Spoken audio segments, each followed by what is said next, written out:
সময় যদি বাঘে দাওয়া দেখুন তুই বেড়া দিনে দুপুরে স্বপ্ন দেওয়া এই জায়গায় বাঘে বাঘের কি কোনো ক্লাস নাই? এই জায়গায় বাঘে বান্দর বন্দর রাখে। সুন্দরবনের করমজল পয়েন্ট, শাহজাহান আলীর মাজার ও বাগেরহাট ষাট গম্বুজ মসজিদ। রিসেন্টলি এই তিনটে প্লেস ছিল আমাদের ডেস্টিনেশন এবং আজকের এই ব্লগটা আমাদের এই প্লেসগুলো নিয়ে।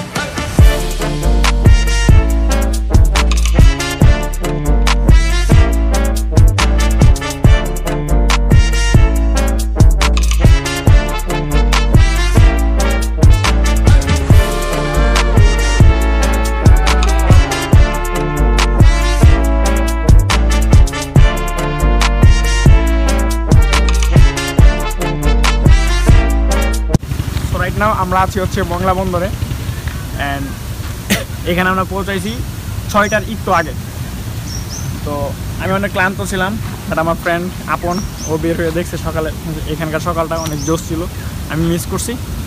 আমরা এই মুহূর্তে নাস্তা করে নিয়েছি অলরেডি অ্যান্ড এইখান থেকে আমরা করমজলের উদ্দেশ্যে যাব, ওইখানে বিভিন্ন পয়েন্ট দেখতে মূলত যাব, দেন আমরা আবার মংলা বন্দরে ফিরে আসবো। তো চলো।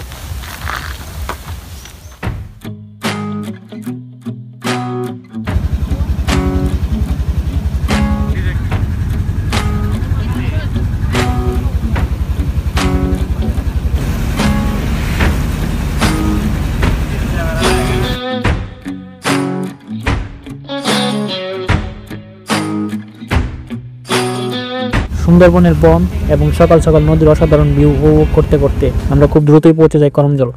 শুরুতেই আমরা হরিণের কাছে যাই এবং পাশেই হরিণের খাবার বিক্রি করছিল একজন চাচা। সেখান থেকে অল্প খাবার নিয়ে হরিণকে খাবার খাইয়ে দেই। একটা খাই বলো, এদিক দিয়ে দিয়ে বেটা ঢুকা খাওয়ানোর ক্ষুধা তো অবতল না। ভিডিও করো, আরেকটা নিয়ে যারা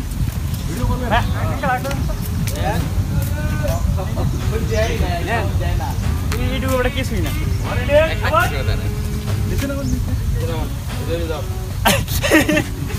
আজা আজা আজা আজা আজা আজা বহুত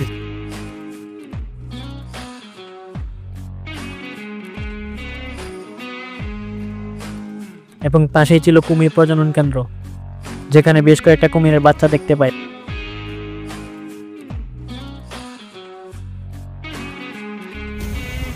তো এখানে কিছুক্ষণ থাকার পর আমরা চলে যাই সুন্দরবনের সেই ভাইরাল রাস্তাতে, যে রাস্তাটা সোশ্যাল মিডিয়াতে ব্যাপক ভাইরাল।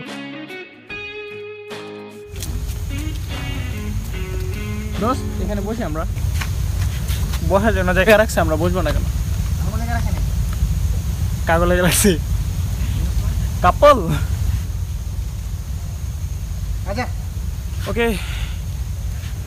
রাস্তায় কিছুক্ষণ হাঁটার পর সামনে একটা ওয়াচ টাওয়ার পাই।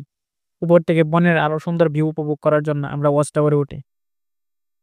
ওয়াচ টাওয়ারের উপর থেকে ভিউটা ছিল সত্যি অসাধারণ, কারণ দু চোখ যেদিকেই যাবে সেদিকেই শুধু বনের নানান ধরনের গাছ আর গাছ। তো তারপর আমরা আবারও রাস্তায় নেমে হাঁটা শুরু করি। এরপরে কোন দিকে যাবো? সময় যদি বাঘে দাওয়া দেয় কোন দিকে? তুই বেড়া দিনে দুপুরে স্বপ্ন দেওয়া এই জায়গায় বাঘে বাঘের কি কোনো ক্লাস নাই? কোনো ক্লাস নাই হয় এই জায়গায় বাঘে বান্দর বন্দর রাখে।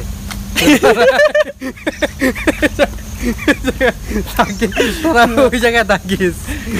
তো আমরা বাইরের রাস্তায় ঢুকার পর পুরোটা কমপ্লিট করে আসছি, এই দিক দিয়ে ওয়াচ টাওয়ারে প্লাস ঝুলন্ত ব্রিজ হয়ে পুরোটাই ঘুরে আসছি। অ্যান্ড দেন আমাদের পরবর্তী ডেস্টিনেশন সম্ভবত বাগেরহাট ষাট গম্বুজ মসজিদ।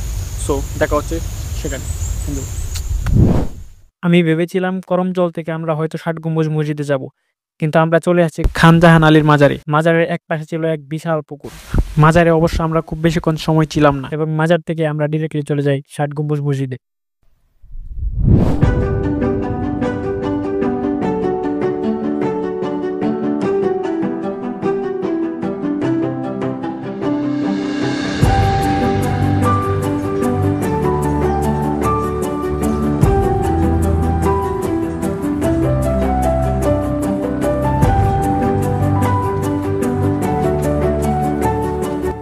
এই সেই ষাট গম্বুজ মসজিদ, যেই মসজিদটাকে আমি ছোটবেলা থেকে 20 টাকার নোটে দেখে আসছি।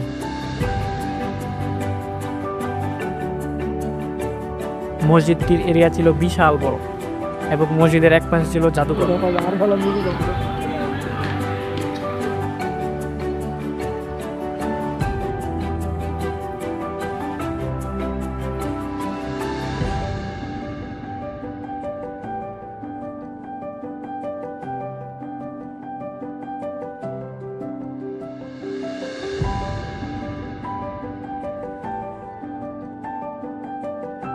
জাদুঘরের মধ্যে ছিল তৎকালীন সময়ে নানান ধরনের আসবাবপত্র এবং নানান ধরনের চিত্রকর্ম, এবং সবচেয়ে ইন্টারেস্টিং একটা জিনিস ছিল, সেটা হচ্ছিল কুমির।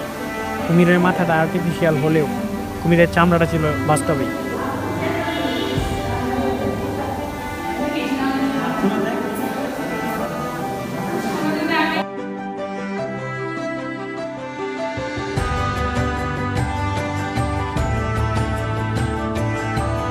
আমাদের এই ভিডিওটা এই পর্যন্তই, দেখা হচ্ছে নেক্সট ভিডিওতে।